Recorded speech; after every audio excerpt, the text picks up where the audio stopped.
Waalaikumsalam. Perkenalkan, kami dari kelompok 4 storage prosedur. Di sini kami akan mempresentasikan hasil diskusi dari kelompok kami, yaitu tentang storage prosedur.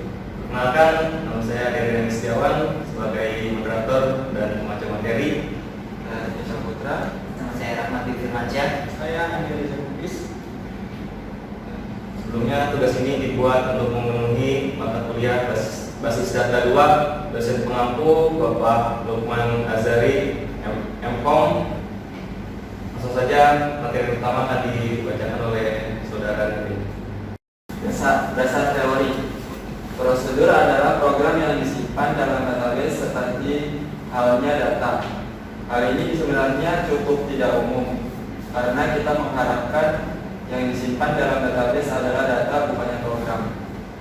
Storage prosedur adalah sebuah prosedur layaknya subprogram atau subroutine di dalam bahasa pemrograman reguler yang tersimpan di dalam katalog basis data. Bagian sintaks dari store prosedur. Adanya dukungan store prosedur akan membantu ke dalam store prosedur di SQL server disimpan di server. Misal dengan nama .process_stock. Pada program cukup sulit ditulis perintah SQL exec .process_stock start date end date.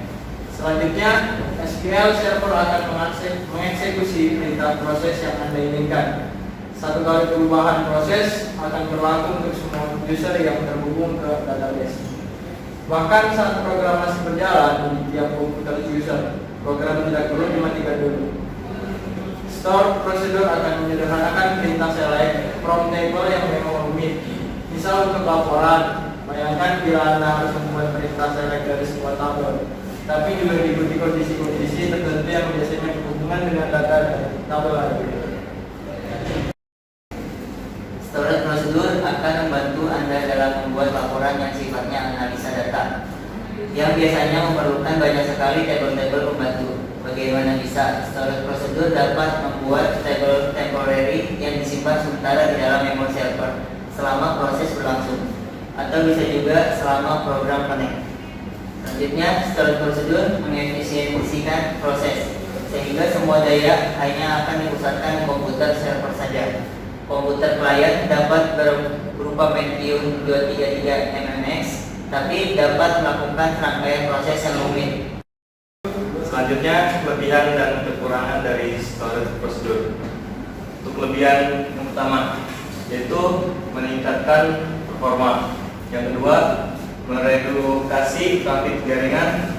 Yang ketiga, reusable. Dan yang terakhir, meningkatkan kontrol security.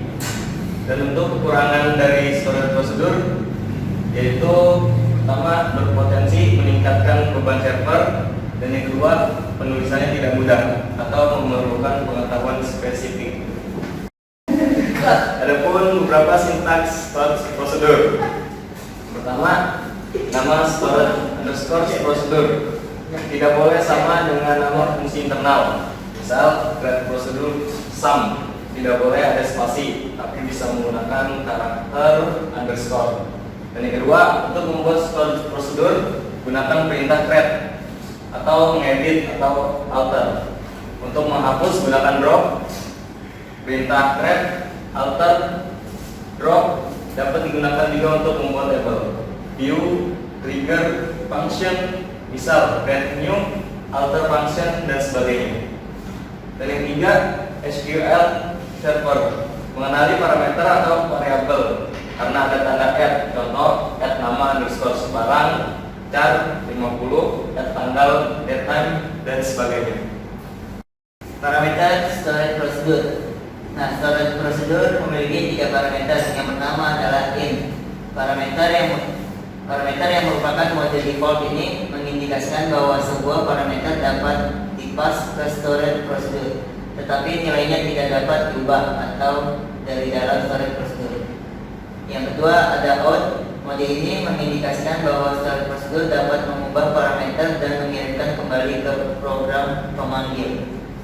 Dan yang terakhir ada in out. Model ini pada dasarnya merupakan kombinasi dari model in dan out. Selanjutnya, pendefinisian parameter diperhatikan sebagai berikut. Store prosedur dapat mencerminkan beragam operasi data, misalnya seleksi, penambahan, pengubahan, penghapusan, dan juga operasi-operasi dan lain-lain. Seperti halnya prosedur di bahasa pemrograman, store prosedur juga dapat melibatkan variabel pernyataan kondisional dan pengulangan. Jadi kesimpulannya adalah yang pertama, store prosedur adalah sebuah prosedur layaknya program atau subroutine di dalam bahasa pemrograman reguler yang tersimpan di dalam katalog basis data. Yang kedua, store prosedur memiliki beberapa kelebihan yang ditawarkan, antara lain meningkatkan performa, mereduksi trafik jaringan, reusable, dan meningkatkan kontrol security. Store prosedur juga memiliki kekurangan, diantaranya berpotensi meningkatkan beban server dan penulisannya tidak mudah atau memerlukan pemantauan secara spesifik. Yang keempat, store prosedur memiliki 3 parameter, antara lain in, out, dan in out. Ya, alhamdulillahirrahmanirrahim, kita telah mempresentasikan diskusi dari kelompok 4 yaitu tentang store prosedur. Mungkin ini saja yang dapat kami sampaikan, kurang lebihnya kami mohon maaf. Bila ada pertanyaan, silakan tanya di kolom komentar. Dan wabillahi taufiq wal hidayah.